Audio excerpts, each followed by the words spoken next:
right. First of all, I'd like to thank the organizers very much for the opportunity of being here today and give this talk. I really appreciate it. And before I get started, I also want to acknowledge some collaborators. First and foremost, Dana Lee. Much of this work originally goes back to my postdoctoral days at Berkeley. Also, Kun Young, another former postdoctoral advisor of mine. And in the early days of this research, I also greatly benefited from collaborations with Joel Moore, Yun Manuel Lenos, if I learned to say this correctly, and Henry Fu. Okay, so in this talk, I'll use the language of these 1D patterns that can be associated to certain quantum Hall states to extract some information about the underlying statistics. I guess these patterns, they already featured in yesterday's talk through the connection with Jack polynomials. My approach is slightly different. It's actually the same approach that also was used extensively by the Carl Hiller group here in Stockholm.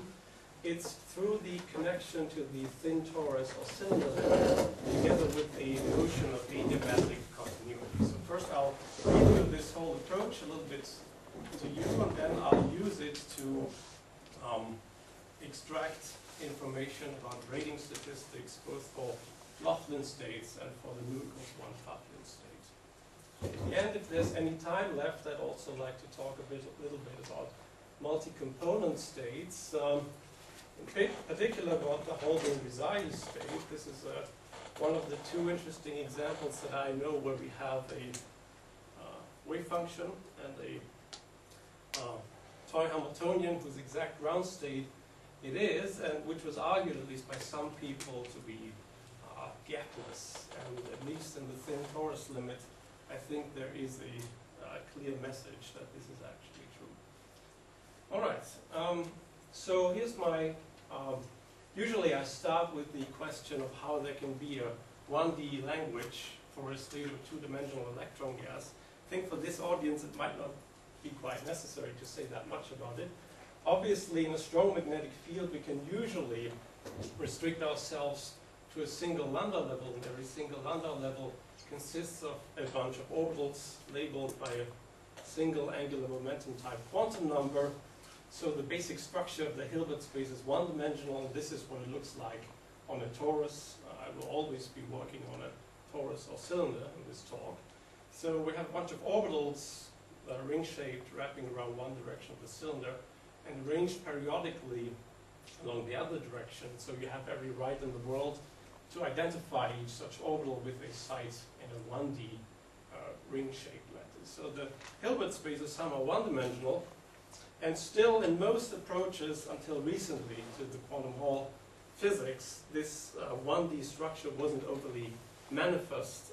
For example, if you take the beautiful many-body wave functions written down by Laughlin and other people and express them in a brute force way in this lowest lambda level basis, at first sight they look rather messy or complicated.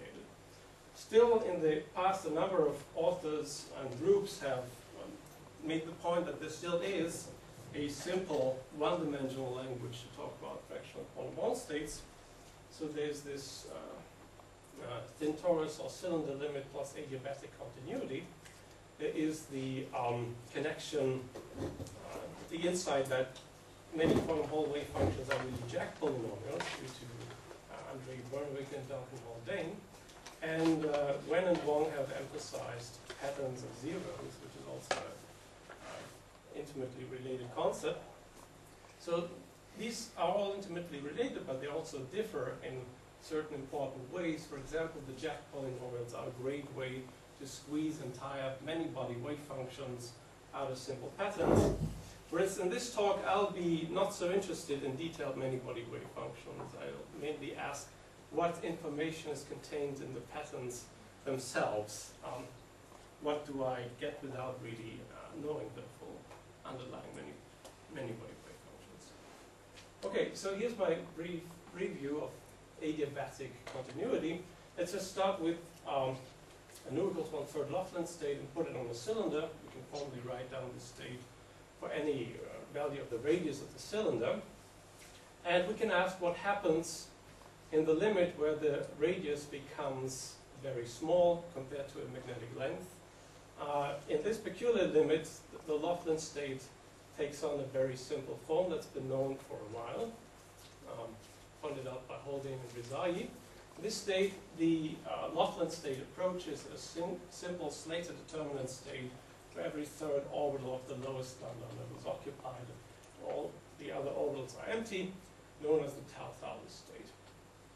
Okay, so a more dynamical question is, what is the nature of the transition from here to there? Is there a phase transition, or is there just a crossover? It wasn't obvious to us in the beginning, so we did some numerics.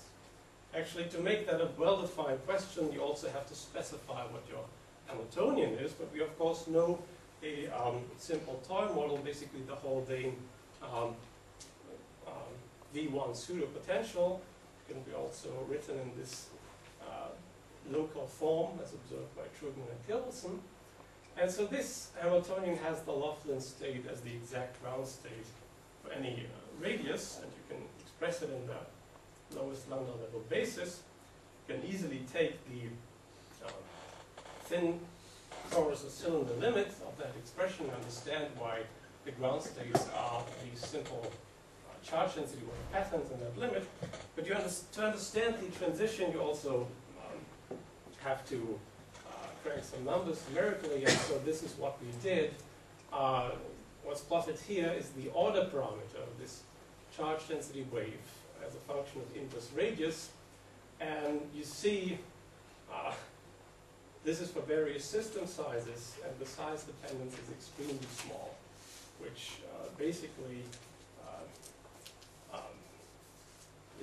precludes the possibility of any critical type of phenomenon going on there in the usual sense. And at the same time, this is a plot of the gap between the ground state and the first excited state. Again, the size dependence is very small, and one cannot do this to arbitrarily large values of the radius, but at least in the regime where the order parameter becomes exponentially small, we see that there is an entirely robust gap. So this is naively where you could suspect that there might be a phase transition. And there's not. So the two extreme limits seem to be adiabatically connected. And if that's so, we can ask what can we learn from it. But let me just pause to see if there's any questions, because usually at this point, questions may arise. All right, if not, let me just continue. So whenever we're in the fortunate situation that some complicated interacting many-body system is adiabatically connected to something simple, a good idea is to use these simple limiting states as labels as for the more complicated interacting states that they are adiabatically connected to. So for example, we can write down strings of numbers representing the adjacent occupancies of orbitals in the simple limit, and use them as the labels for the more complicated threefold degenerate Laughlin states on the torus that they're adiabatically connected to. So this would be boring if it were only possible to do for ground states, but we can also ask ourselves, what is an elementary excitation in this simple 1D limits? And of course, an elementary excitation in a 1D charge density wave state is a domain wall between different ground state patterns. And of course, it's very well known that such 1D domain walls carry, in general, a fractional charge. And if they are adiabatically connected to Laughlin quasi-holes and quasi-particles, then so do they. So this may be quite cute, but still might not be overly useful if it's only possible to do that for Laughlin states. But you can do similar things also for more complicated states, particular non-abelian states. The state that we looked at first is the nu equals 1 Puffian, perhaps the most, the simplest non-abelian state that you could write down. And we can play similar games there. Perhaps the patterns are quite well known now. The state is threefold degenerate on the torus, and the single most important difference between the Laughlin case is that the three ground states evolve into three patterns that are not all related translations. So there's two patterns of this 2-0 kind and one pattern of this 1-1-1 kind. And so although these patterns look very different in the thin cylinder limit, it's just a given fact that if I evolve them by slowly increasing the circumference, they evolve into three ground states that will look the same to any local operator. So similar games can of course also be played at nu equals 1/2, and this has been done around the same time and actually slightly earlier by Emil Bergholz and collaborators. All right, so again, just knowing these patterns carries information about things like the elementary charge of quasi-hole type excitations. These quasi-holes turn out to evolve into domain walls now between different ground state patterns, between the 2-0 and the 1-1-1 kind of ground state pattern. And again, through simple counting, you can figure out that these domain walls carry fractional charge 1/2, which is again the correct answer. So why is this a non-abelian state? Well, one good way to see this is, of course, through counting. Yeah. So these domain walls evolve into what, localized polyhopes? No, actually, that will be important later in the talk. If you take such a domain wall state in the thin cylinder limit and then you evolve it, these states are eigenstates of Ty translations. So, and that's still true after you evolve them. So you should think of these as quasi-holes that are totally localized in X, but are delocalized about the perimeters. So to form the translation invariant state, you'd have to take a linear combination of the three. If you want to localize one, yeah, indeed. So, yeah, why is this a non-abelian state? We can work this out through counting, but before I do that, or we can motivate it through counting arguments, but before I do that, I want to go through a slightly different thought experiment that also relates to the statistics. Well, one hallmark of non-abelian states is the fact that if I have a particle-hole pair, I may or may not be able to pair annihilate into the vacuum, right? It's just a way to say that there's non-trivial ways of the pair to fuse. And so if you have a non-trivial topology like a torus, the question of whether or not I can pair annihilate may even, the answer to that question may change after I drag one of the pieces of the pair around the hole of the torus. And so this basic observation has been,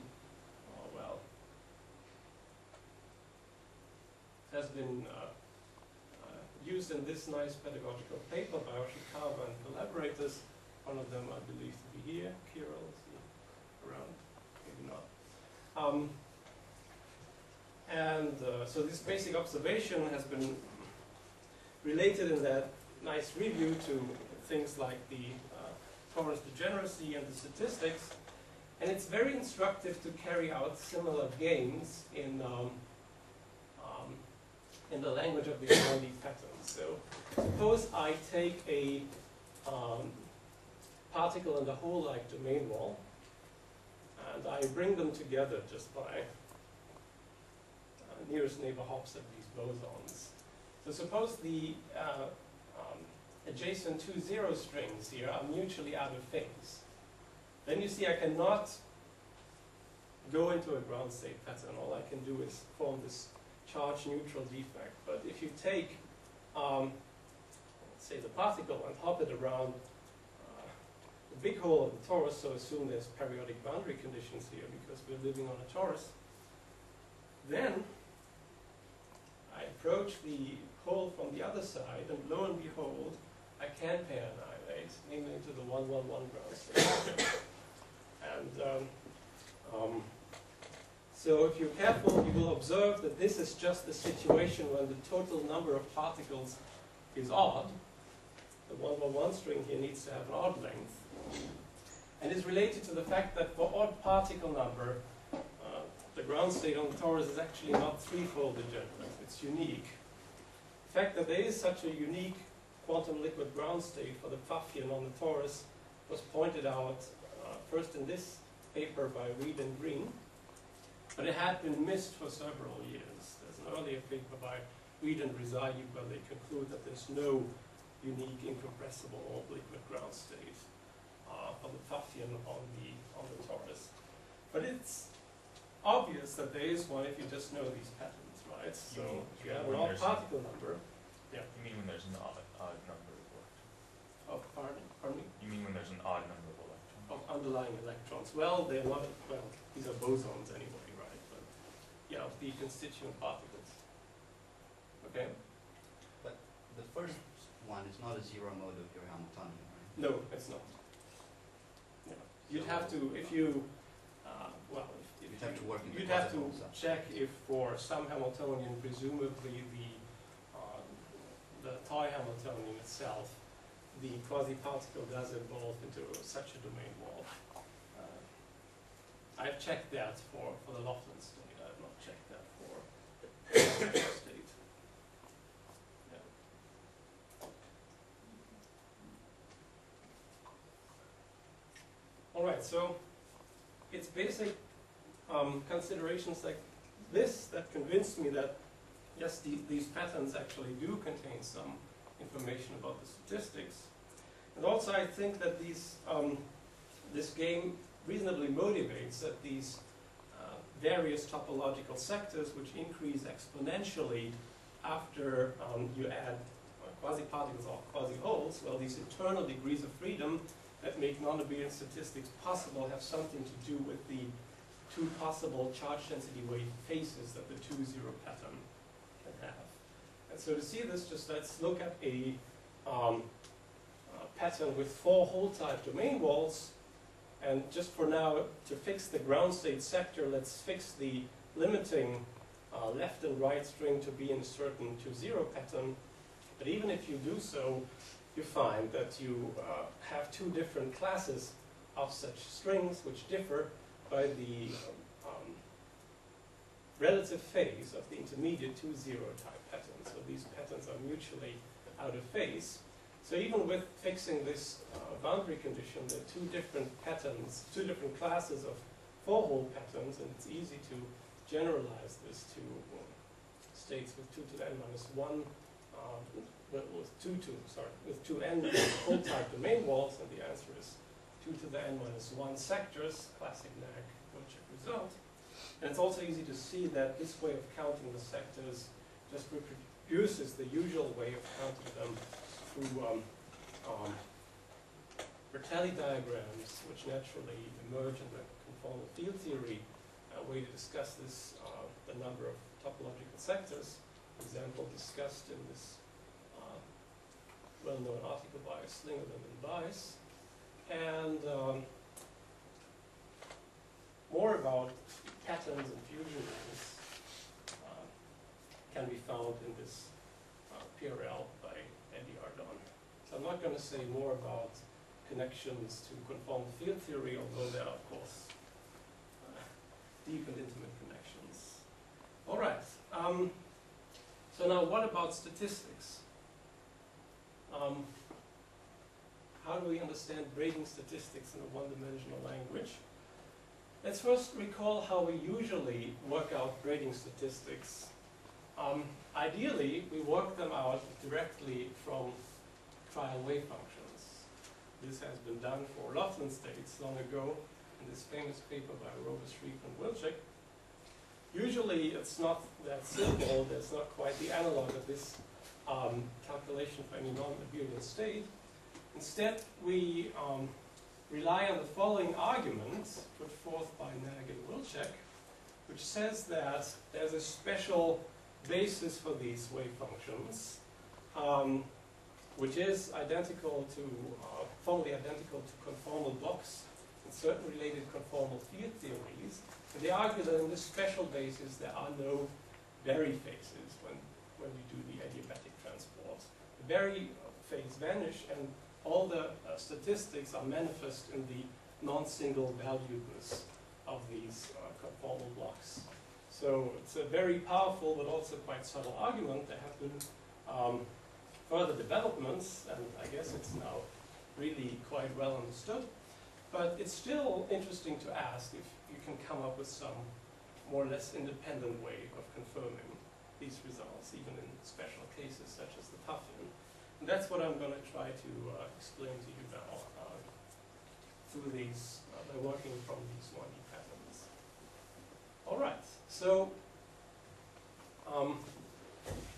how to understand braiding in a 1D language? It seems a little bit paradoxical at first, but we've already pointed out where the main difficulty lies. If you carry out with this program and start with a single domain wall state in the thin cylinder limit, and you evolve it by slowly increasing the circumference, it's going to evolve into a Laughlin quasi-hole. So I'll start by considering Laughlin 1/m states, and later I'll use the Puffian case.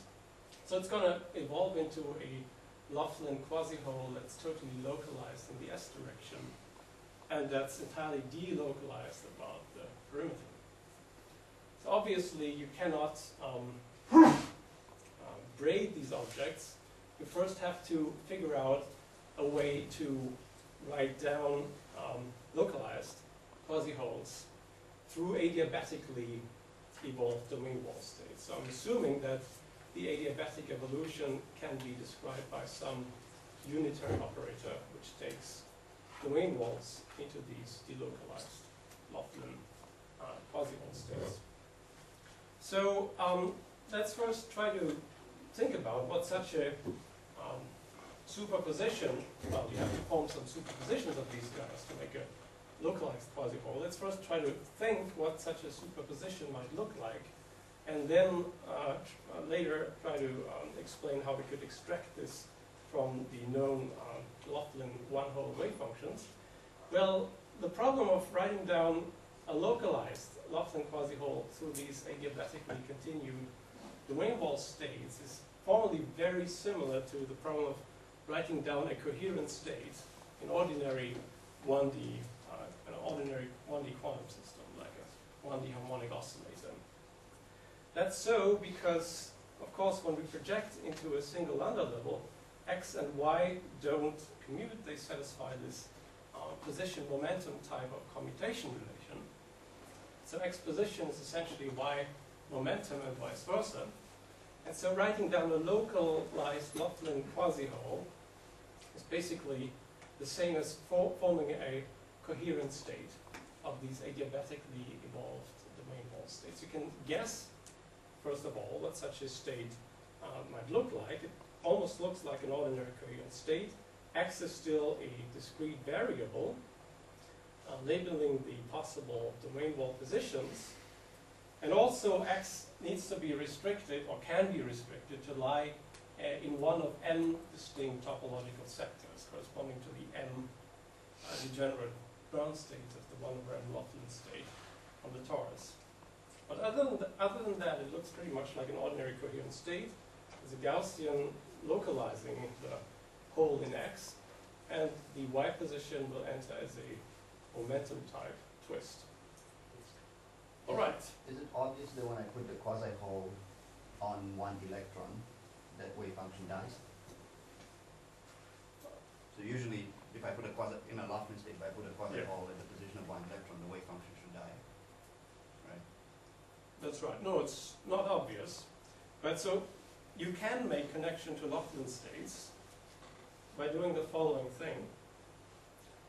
All you need to observe is that the bare domain wall states and the adiabatically evolved domain wall states, so the curved bracket symbolizes the bare state, and the angled bracket, the adiabatically evolved one, at least for a single hole, for single domain wall states, they satisfy this orthogonality relation that just follows from translational invariance, right? Different domain wall states have different y momentum, and also of course, the normalization is a constant by translations in X.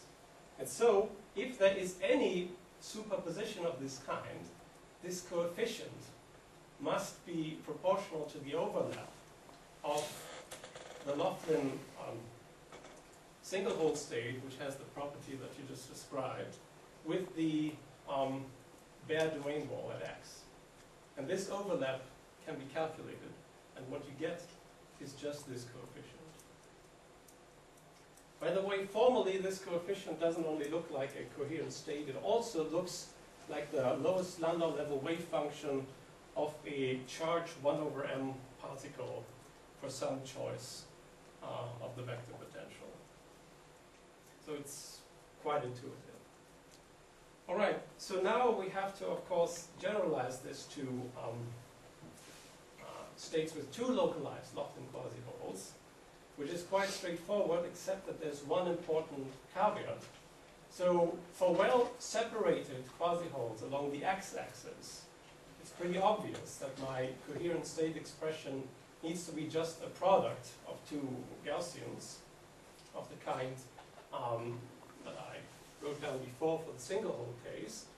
There's also a relative shift between the allowed domain wall positions in the first and the second domain wall, because every domain wall effectively shifts the ground state sector felt by the next. However, the problem is that this is very natural to write down, as I said, when domain walls are well separated along the x-axis. There's nothing that natural that I can write down when they are close in x, even though they may not be closed in the y position. And so that seems to be a serious problem if I want to work out braiding statistics, because it seems that on the blue segments of this exchange path, which takes one hole and takes it around the other, then shifts them back into the original position. So in the blue segments, I have a coherent state expression that I can write down. But on the red segment, I do not. And so how can we fix that? Well, the problem is, of course, related to the fact that this 1D formalism treats the x and y component of the position in a pretty non-equivalent way, although the physics is, of course, completely symmetric under an exchange of x and y.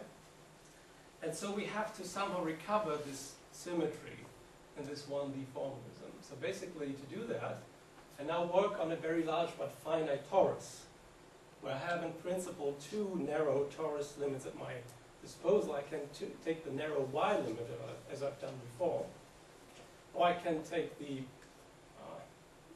dual limit of narrow x.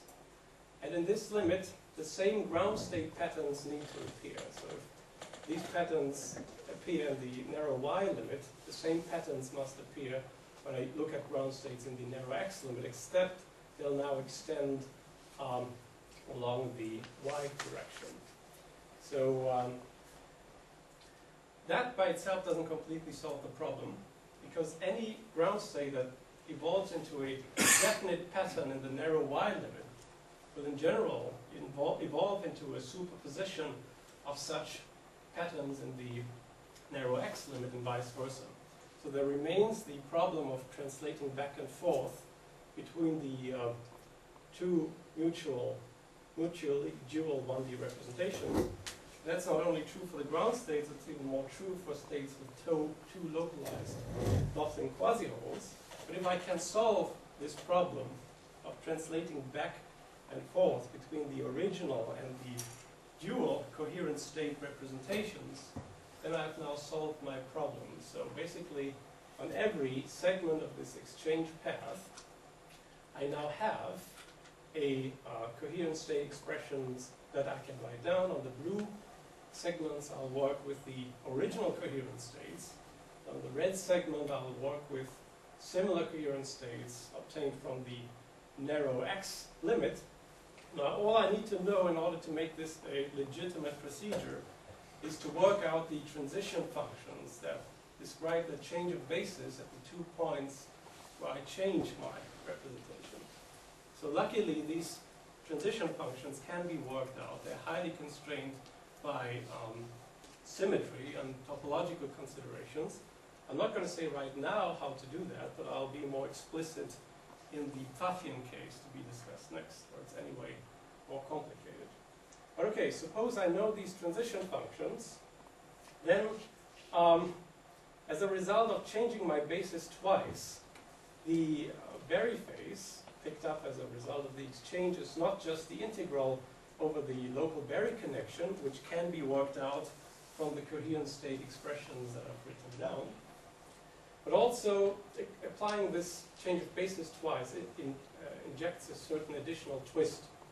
And at the end of the day, when all the details are taken care of, you recover the known results worked out by Rogers, Schrieffer, and Wirtschek. So the Berry phase is the sum of the Aharonov-Bohm phase corresponding to a charge E over m particle plus a statistical part of the correct value. Okay, so even though this is a known result, it has several attractive features. In particular, the local Berry connection in this basis of adiabatically continued domain wall states, coherent states, locally looks trivial. It everywhere looks like a constant vector potential in various gauges. But all the non-trivial stuff about the statistics comes in through the transition functions, which I need to know only at two isolated points. And this nice feature luckily carries over to the non-abelian case, and that's how one can make progress. So let's think about this in terms of the nu equals 1 Pfaffian again. So let's think about a state with four hole type, with four quasi-holes in a topological sector that can be labeled by this 1D pattern. Let's think what might happen if I exchange the two holes in the middle, which in the associated pattern are linked by a 2-0 type string. So it's reasonable to assume that the physics is sufficiently local that as a result of the exchange, the thin torus pattern is only affected for orbitals that actually participated in the exchange. And so all that can happen is that this 2-0 string gets shifted and transitions into the 2-0 string with the opposite charge density wave phase. On the other hand, by the same kind of locality argument, if I exchange two holes, which in their sector label are linked by a 1-on-1 type pattern, no transition can occur at all, because all the 2-0 strings remain long during the entire exchange. So basically, I forgot to say, even when exchanging these two holes linked by a 2-0 string, you don't expect any interesting transition to happen as long as they are well separated along x, because then the transition would seemingly affect many, many microscopic degrees of freedom at a time. The only interesting stuff happens when the two holes are close on x, though not necessarily in y. But then you should be working on the dual language, where things are again simple.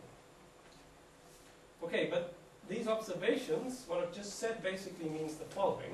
So in this basis of adiabatically continued domain wall states,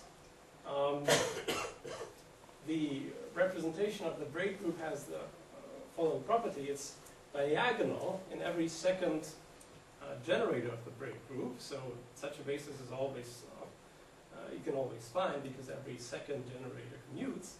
But it's also block diagonal in every other generator with block size 2. And that such a representation or such a basis exists is already a non-trivial prediction about the representation of the braid group realized by the Pfaffian, and you can get this essentially for free by just looking at these patterns. Well, all you need to do now, however, is to work out the various amplitudes for the allowed transitions and the cases picked up during the braiding. And that can be done using a method similar to the one that I've described for Laughlin states. I will not go much into detail, but let me describe to you the essential ingredients needed to work out these all-important transition functions that describe the change of basis on the two isolated points on my braiding path. how do I really work out these position functions? All right, so there's 4 topological sectors for 2 holes in a torus. And I'm assuming that in each sector I can write down a coherent state expression for well-separated holes along X or Y of the kind that I've discussed before. Actually, this coherent state that I'm writing down here is not the most general ansatz that you can make, but some parameters are easily determined and some parameters are not that important. What is very important is a shift type parameter that determines the actual position of the domain wall relative to the adjacent orbitals.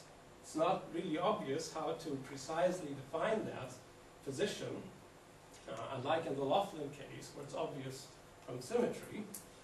But this position, the precise domain wall position, enters my coherent state expressions, right? The domain wall positions are in each topological sector limited to take all these values for n is an integer. So this shift parameter enters the coherent state expression, and it's not obvious a priori how to determine this. So I'll need to find some way of determining it. Anyway, I'm also assuming that the coherent state expressions in the original and the dual language look formally the same after an exchange of x and y. And then by assumption, suppose I'm looking at a situation where holes are both well separated in x and y, so I have both the original and the dual language available. Then by assumption, the 4 coherent state expressions in the original and in the dual language span the same space of 2 quasi-hole states, and so there must be a unitary matrix relating one to the other. Luckily for the nu equals 1 Pfaffian, this unitary matrix is easily diagonalized using translational properties.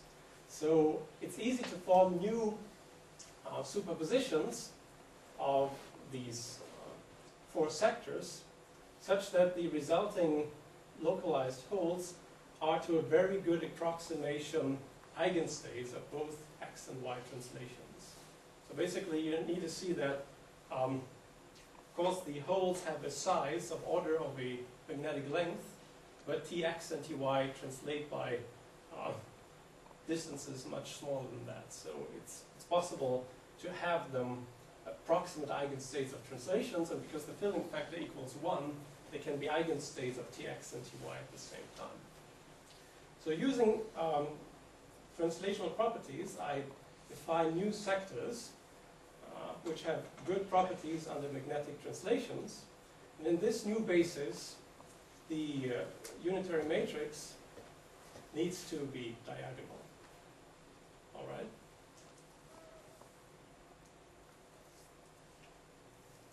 So it's a pure phase, but this phase still depends on the hole positions. And locally, that dependence on hole positions can be determined. Suppose I have 2 holes, well separated both in x and y.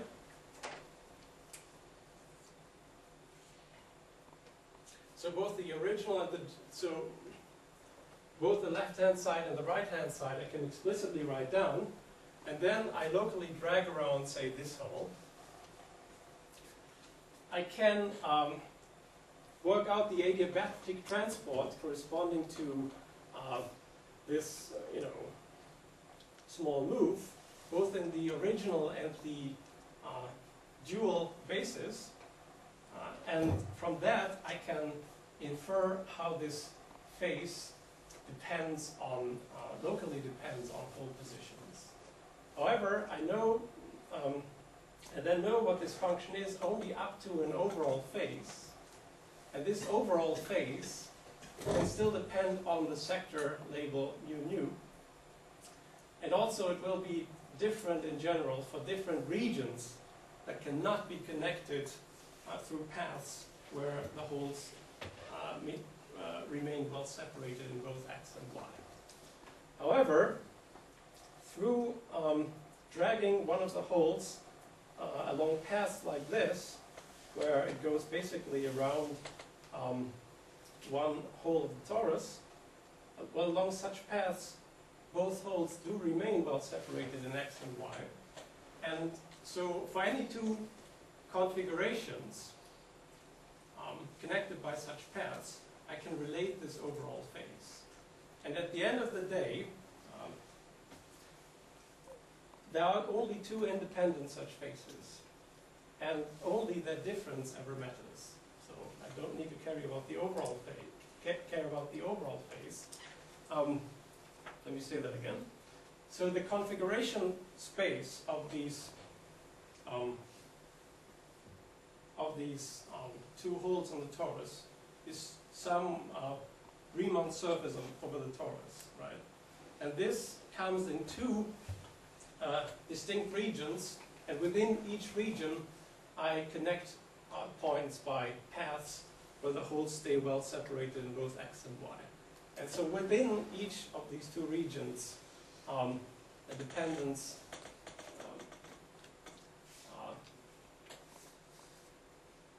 these functions are known up to an overall phase, and there's only two phases undetermined, and only their difference ever matters. Basically,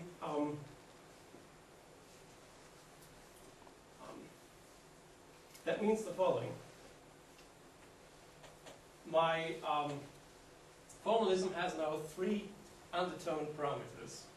I have one phase for the even particle number sector, and one phase for the odd particle number sector. I have to carry out this procedure for both even and odd particle numbers, as it turns out. And there's this shift parameter S that I mentioned before. So I have three undetermined parameters, and I determine them from the following requirements. So I can now work out the result of braiding in terms of these three parameters. And as I argued before, when I exchange two holes in this sector, this process should be diagonal. Whereas when but it could in principle depend on the particle number parity of the state, because the particle number parity of the state is the particle number parity of the 1-1-1 string, and it may make a difference whether that string is even or odd. On the other hand, when I exchange two holes in this sector, there can be a transition into a different sector, as I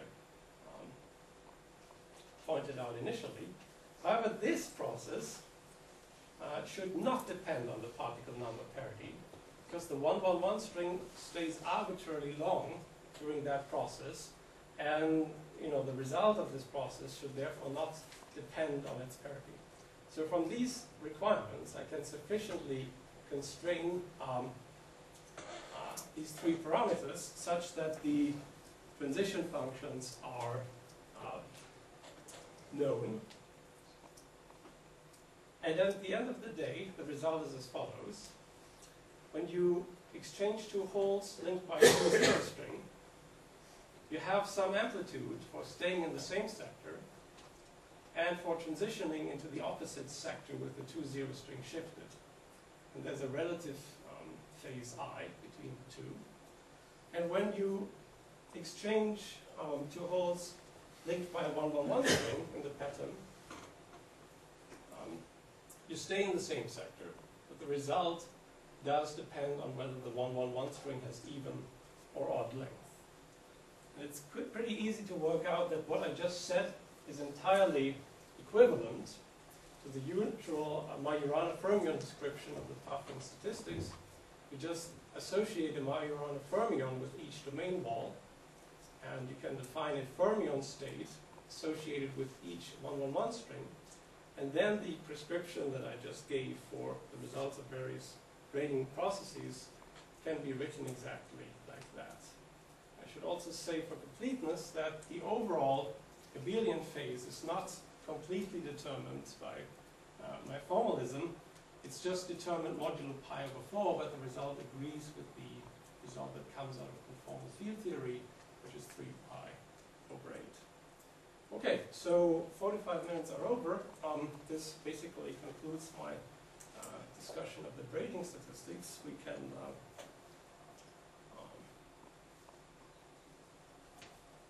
discuss this further if there's any need. Otherwise, I could say something about multi-component states. Can I ask a question? In the Euclidean case, where you didn't explain when you got the transition function there, did you have to use the particular form of the Laplace wave function?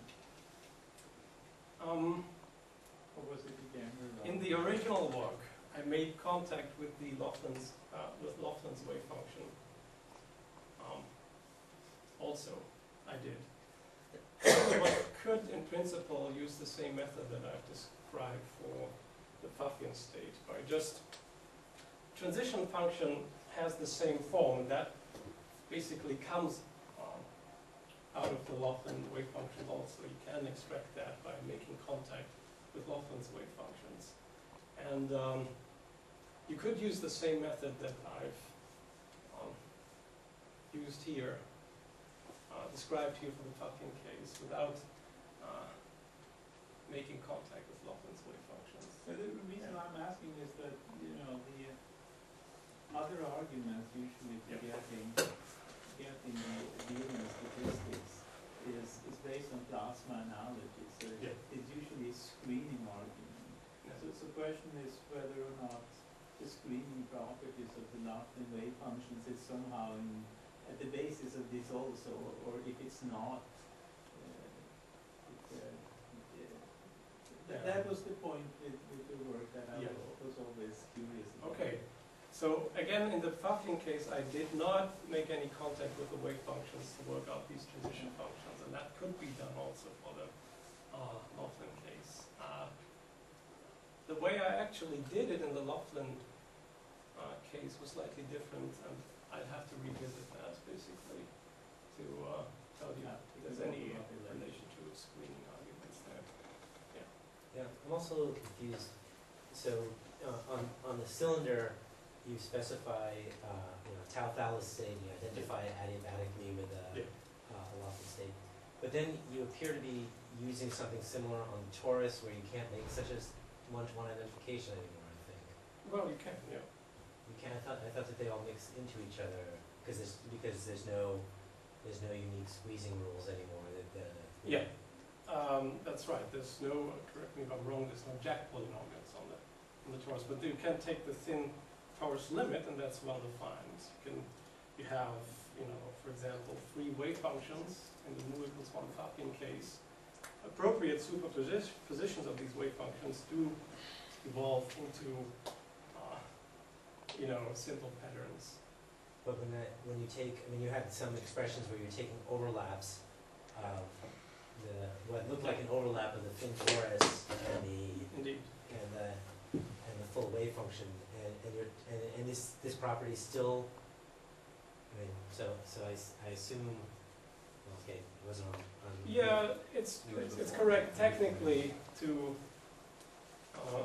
actually calculate this overlap. It's easier to do on the cylinder, or alternatively, you do work on the torus and just reduce the expressions by taking the thin torus limit carefully until they are equivalent to those on the cylinder.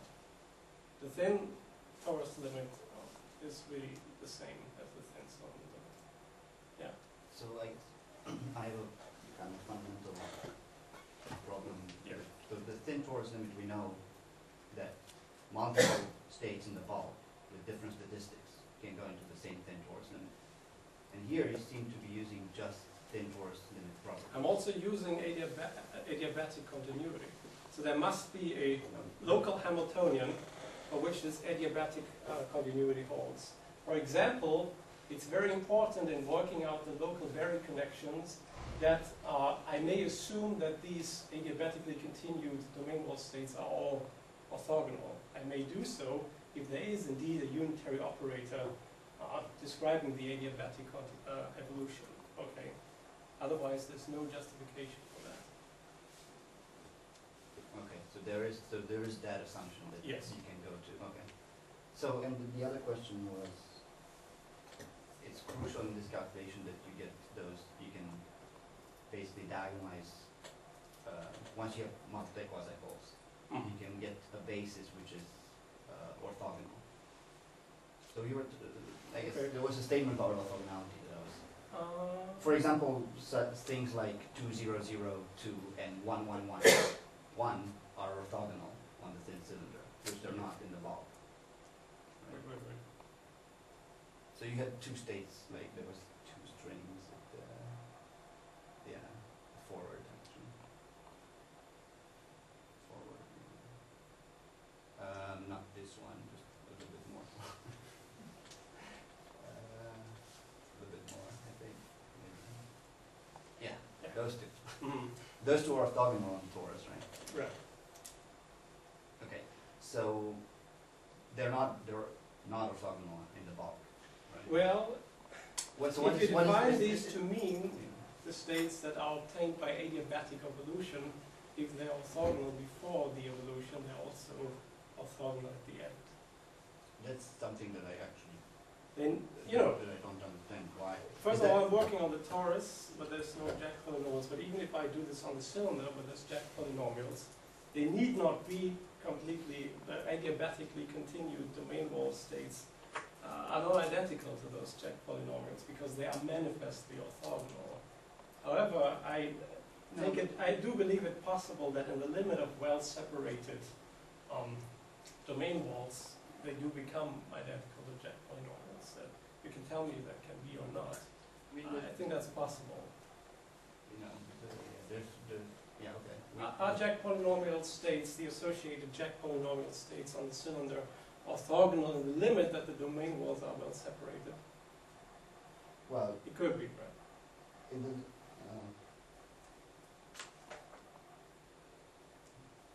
in finite size, they definitely are not. Well, make it arbitrarily long. Yeah, that's, I mean. Yeah, so my feeling is that practically the adiabatically continued domain wall states are the same as the Jack polynomials in the well-separated limit, which is the only limit that I ever need to I mean, this consider. kind of transcends any Yeah. Jack polynomial, Yeah. right? It's kind of. But in principle, these adiabatically continued domain wall states should be well-defined even for not so well-separated domain walls, at least for the special pseudopotential Hamiltonian, that should be a well-defined thing. And then they are not identical to the Jack polynomials So let's because say they are take- manifestly orthogonal. Let's say take a cylinder and I put Yeah. one quasi-pole. Let's just say I add one flux, so I have just two quasi-poles. Even there, the problem starts showing up. And I put one quasi-pole in the south pole, one in the, right? So those are well separated. And then I make a local disturbance. Yeah. And I shift them by a little bit. Is the claim that those will be orthogonal in the thermodynamic limit?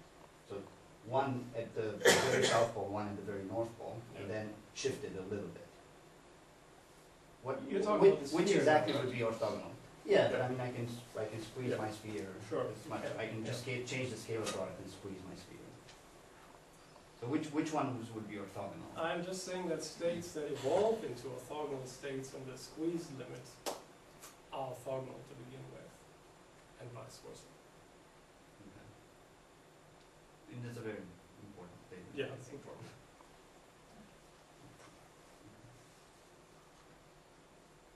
So maybe I didn't see this correctly, but when you determined the phase factors for Yeah. doing the two regions together, there was an ambiguity of the I pi over 4. Yeah, at the end of the day, so I have enough constraints to determine this shift parameter S modulo something.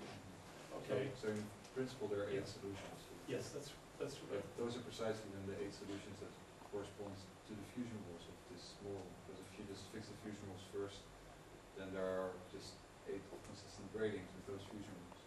So could you say that really what you're returning is the fusion rules rather than the grading? Pardon me?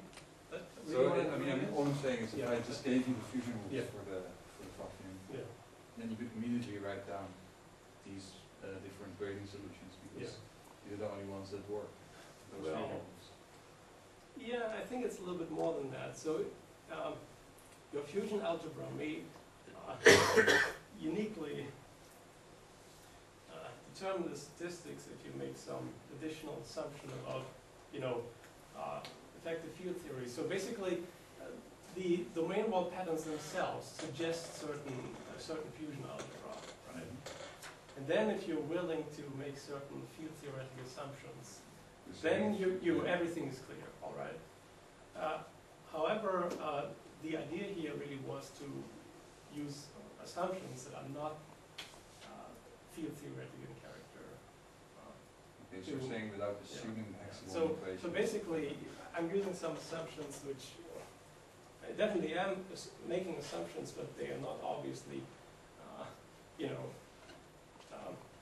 connected to the big non-active argument, right? So these locality constraints are very important. So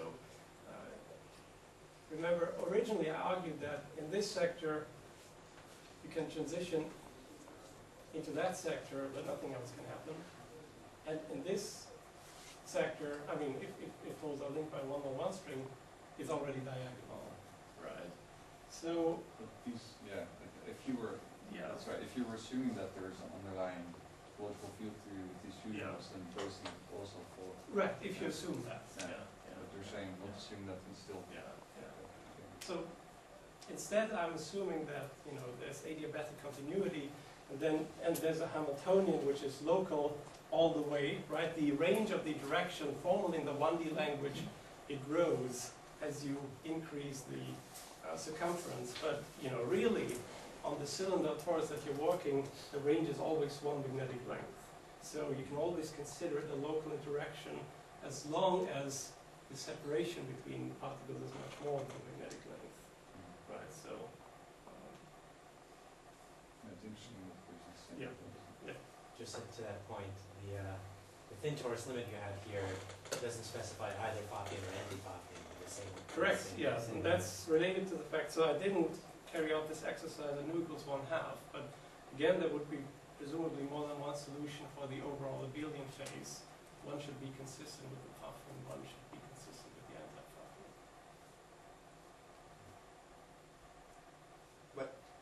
So I'd come back to this point. So if you just do it on, on a G0, whatever, then even for just one flux added, right, for the Laughlin state for one flux added, you get very phase exactly. You don't need any plasma analogy for just one. Okay. For the more if I add one flux, I cannot compute the very phase exactly unless I actually. You mean from wave functions? Yeah. Yeah. Even just the very phase, you cannot compute it. The very phase with the 3 pi over 8, which is what you cannot compute it exactly. And that's related to the fact that you cannot find, you cannot find bases which are orthogonal. You cannot find it, yeah. So if you claim that these are orthogonal, yes, then it should be easy to compute it on the sphere, at least for one flux added. presumably. And Yeah, there's additional subtleties on the sphere, which is why I never attempted that. On the sphere, for example, the overall abelian phase must be much more constrained. I think that's just what you're saying, right? right, I mean you get an answer which is not going to have any. So likely pi over 4. there would be. But the thing is, I remember trying to do this with assuming these things are orthogonal, exactly the same thing, assuming they're orthogonal with the thin torus limit. And I didn't get the right result on the sphere. That's we can talk Yeah, about it. presumably there are additional subtleties on the sphere. So, this whole kind of, breakdown between, adiabatic transport and then the transition functions for determining the velocity was kind of opaque to me. Can you break it down to say, some part of the statistical phase comes from the transition functions and the part that you get from the adiabatic transport is just the kind of bone part, or is it not that clear of a breakdown, or, It's not that clear of a breakdown, because if you just blindly, for example, integrate over these local vector potentials, you get something that, you know, depends on the path in a more complicated manner, right? So it depends on it explicitly depends on the points where you do the change of basis. So part of the transition function is to cancel these unwanted pieces. That, you know, if you just calculate this part, you get some things that unnaturally depends on the arbitrary points where you do the change of basis. So part of this additional twist must cancel these contributions. But then there's something on top of that which gives you the statistics. Okay, so you're saying the statistical phase is partly in everything? It's not, you can't find it in the transition functions Well, specifically? I mean, this part is rather trivial, obviously, so I would say it's entirely, it's essentially contained in the transition functions. Okay. But, I mean, maybe a matter of taste. Well, At the end of the day, this result is only obtained by adding the two, right? no, but I think it does kind of signify something important, which Yeah. is that it is in this part where you're just determining by consistency, which again goes back to Jost's point, which is that if you're just going to determine things by consistency, you automatically know you have 8 options. Yeah, the question is consistency with what? And like, Well, braided.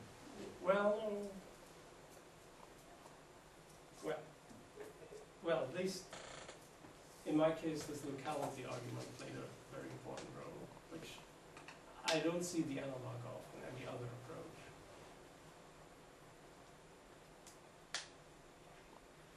So is it true that in your dealing case, again, it just corresponds to that you shift sort of one to that quasi-particle, quasi-whole pair, for instance, in the dealing case that you have another domain in the middle and you just shift it one step. Is that what would be the abelian version of your second argument? Might be, I'm not sure I completely understood what you said. No, in the abelian case, I mean, it's the same path and it just shifted. You know, the domain. That's right, it yeah. just shifted, so it will just Everything's amount- related to the it just translation of the amounts Lofton to text. amounts that you shift. Yeah, yeah. So would that translate for the same for gain states then, for p-fix? Yes, I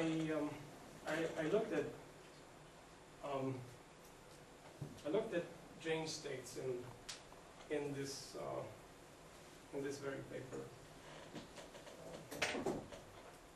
and there I think I didn't do I didn't use the whole machinery, but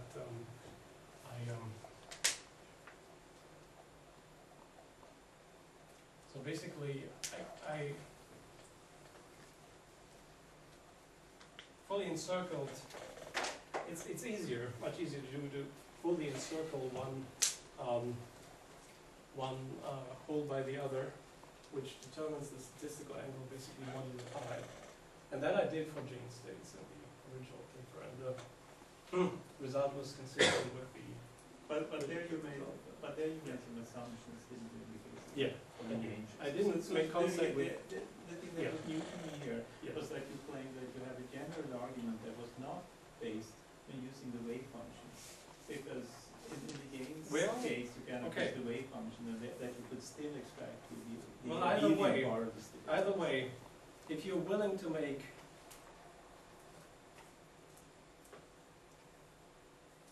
an ansatz like that, which you say is sufficiently motivated by things like, you know, commutation relations between x and y, this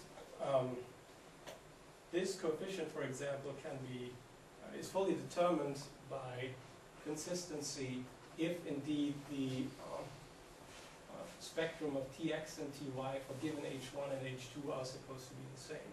So duality in some sense sufficiently completely determines that coefficient. And this coefficient is never important, just determines the shape of the hole, right? If you choose it wrong, you get elliptical hole instead. Doesn't matter. if you're just willing to make such an ansatz, Yeah, no, I remember knowing, that. knowing the thin torus patterns, then you don't need to make much contact with the wave functions. But if you want to really do some work and extract that from the wave functions, then you obviously do. No, but I meant, you seem now to have a more, I thought you had a more, even more general argument now, because I remember from your paper exactly this, that you derived these functions and then you said that, as you say now, if you assume the same for the gain wave functions, in that case you can assume. But Yeah, I basically postulated expressions Yeah. like that for the gain wave functions. That's what I did, yes. Okay, we've been going for more than an hour now, Yeah. but you might still like to tell us a little bit more about layered wave functions anyway, but maybe some people have to go. So, how long do you think it will take? Oh, about 5 to 7 minutes, I would say. If everyone is all right with that, that's Okay. great. So let's just look at the Haldane-Rezai state. It's a two-component singlet state, and it's tenfold degenerate on the torus. And if you just take the thin torus limits in a brute force way, that can be done analytically, you get the following. So there's a group of 4 states that evolve into this pattern and those related by translation, where each of these ovals denotes a singlet, and they are interrupted by 2 empty orbitals. And there's four states that evolve into this pattern, which has doubly occupied single orbitals, also unit cell size 4. And then there is 2 more states that have a rather peculiar thin torus limit. It's not just a simple pattern, it's basically a state that you get if you take a pattern of this kind and break up one singlet pair and completely delocalize this singlet throughout the state. So you have a pattern of this type at the very left and at the very right, and one pattern of this kind shifted by 2 in the middle, and the singlet runs rampant through that state. All right, so both ends of the singlet independently assume any position. Now, this rather weird pattern actually makes it quite easy to argue that there will be gapless excitations in the thin torus limit. So if this is a 0 energy eigenstate of some Hamiltonian, then by just giving the pair a finite momentum twist will cost very little energy if the momentum is very small. And so this is an equal amplitude superposition of some kind. If you don't make it equal amplitude, but choose spaces such that the state has a small but finite momentum, this will cost you very little energy, obviously, since the Hamiltonian is entirely local in the thin torus limit. And so, Sorry, do you mean thin cylinder or thin torus here? it really doesn't matter. So I can Let's say thin torus. Let's say thin torus.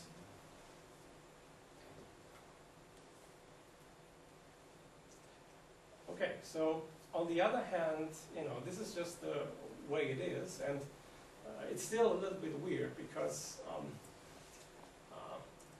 these gapless excitations seem to show up only in one of the 2 types of topological sectors. Actually, you may not want to really consider this a topological sector by itself. You may want to consider this an elementary excitation which lives in this sector, basically. So these gapless excitations in the thin torus limit seem to show up in only one type of sector. Actually, there's no need at all why the excitation spectra should be the same in all topological sectors in the thin torus limit. But that is the way it is. And so this is still unpublished. But we had made, so Kun Young and I have made similar findings when we looked at the 331 Halperin state, which is also a two-component state, but it's formally closely related to the nu equals 1/2 Pfaffian. So these are the thin cylinder torus patterns for the 331 state. We have this up-down, or up-0, down-0 pattern. That gives rise to 4 ground states. Total degeneracy is 8-fold. And there's one pattern of this kind, but these are now, well, formally triplets. And so the formal resemblance between the state and the nu equals 1/2 Pfaffian is very manifest in these thin torus patterns, because if you just forget about spin information, if you just represent each spin, whether it's up or down by 1, the 8 patterns here will collapse onto the 6 patterns corresponding to the nu equals 1/2 Pfaffian. And people have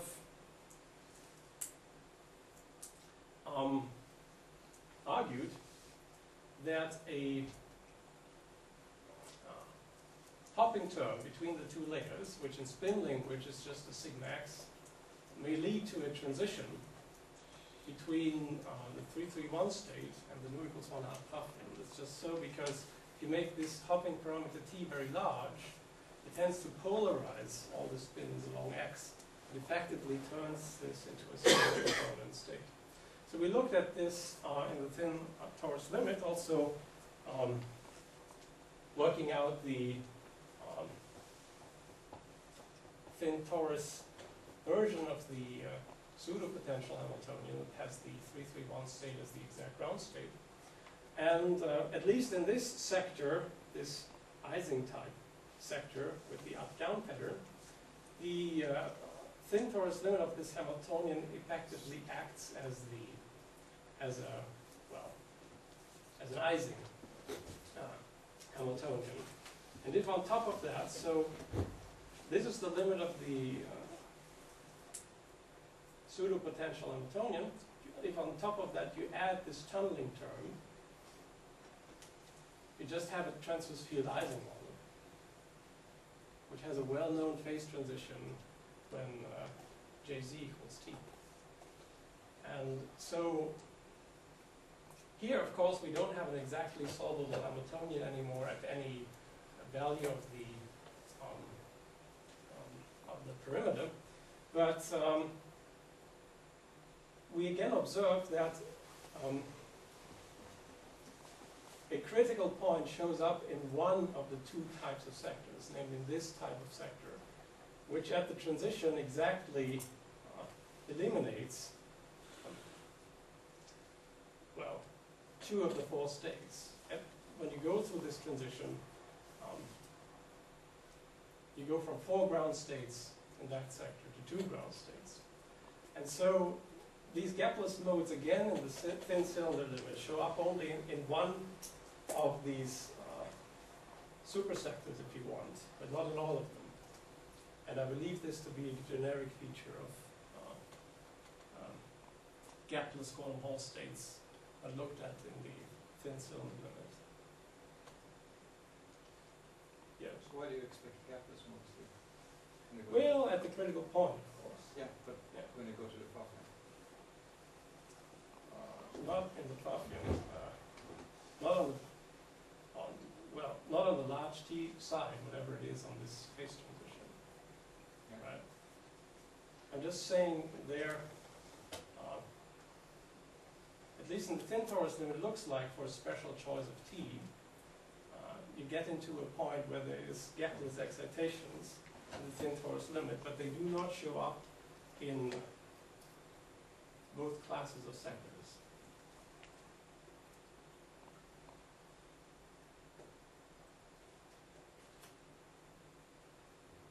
But there is an interesting possibility that these little understood topological phase transitions are in a one-to-one correspondence with simple and well-known phase transitions and 1D limits. They're not the same universality class, of course, but there might be a sort of one-to-one correspondence. Of course, it requires more work to really put some substance behind the statement. So can you go back to how they resign state? Sure. So you're saying you give some momentum to that delocalized singlet and you get a p squared dispersion. For example, yeah. But from the thin torus limit, Yeah. it should be easy to gap out that pattern. Right? You add some, right? So there's always this, the Yeah. how they reside this hollow core model with this. Can you add a term to it so that you gap out that pattern? And it seems right. This is a, let's see what. An up, Yes, not an really interaction with obvious. for single spin with a singlet. Yeah. They would gap it. Right. Maybe. But this singlet is completely delocalized. It's completely delocalized, so it's not obvious, yeah. No, but there's no, it's delocalized, but Yeah. it's delocalized in the same manner. Right? For example, you cannot put, right, you cannot put that singlet, you cannot put that spin up to be 1, 0, apart from spin up down, right? Can you? It's got to be delocalized, there's got to be 2 zeros between up and up down, right? That's true, right? Yeah, that's right. Yeah. So it's just moving along Yeah. in the same, or like one of them is moving, one of them is gonna hop 4 sides. That or 6. interaction would also gap the first line, No, but because it's a singlet, it's that. no, but they're singlets in different, right? They're just singlets in different orbitals. Up down is a singlet, right? In the first line, up and down are in different orbitals. They're. Oh, you insisted that. Yeah, what I mean is an interaction between spin up and then 2 zeros and On the same- singlet on the same side, orbital. yeah. Right, so this was kind of a big mystery to what would gap the how the reside state is. So if this is true.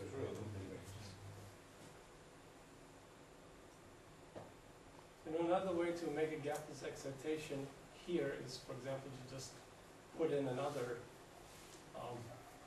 delocalized singlet, right? So that's another way to do it. To put a gap. If you have two delocalized singlets, there will be some penalty at, when the two pieces of different singlets come in contact, because they're not forming a singlet. No, but I would think if one delocalized singlet is a gapless excitation, then 2 of them, it will also be a gapless excitation. I mean, finite size will have a gap, but in the No, I said gapless, it's just yeah. adding. I said gapless. Oh, you said gap. Yeah. Okay, yeah. But it is right. You cannot hop, for example, the spin up, or the single spin up. You can hop it only to the middle of the next. Right. You can only have 2 zeros. Right. That is true between a spin up and a spin up down, and a singlet on the same orbital. Right. Okay, so How I see exactly that does there's it actually propagate? 1, 0 when they're in close contacts. But that will not satisfy even the hollow core model. I think. Yeah, it has to hop by moving the. Well, it's not Yeah. obvious. Moving the singlet and jumping 5 sides. So, Yeah. so this would, this can hop by 4, right? Can hop to here. If again it hops by 4, it's actually separated by 1.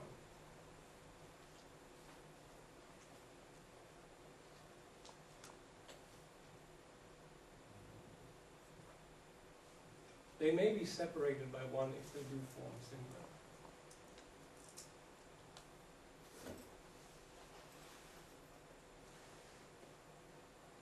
Right, but you mean the two split ones, right? The up and down. My question is, can there be a 1, 0 between an up and a singlet on the same orbital?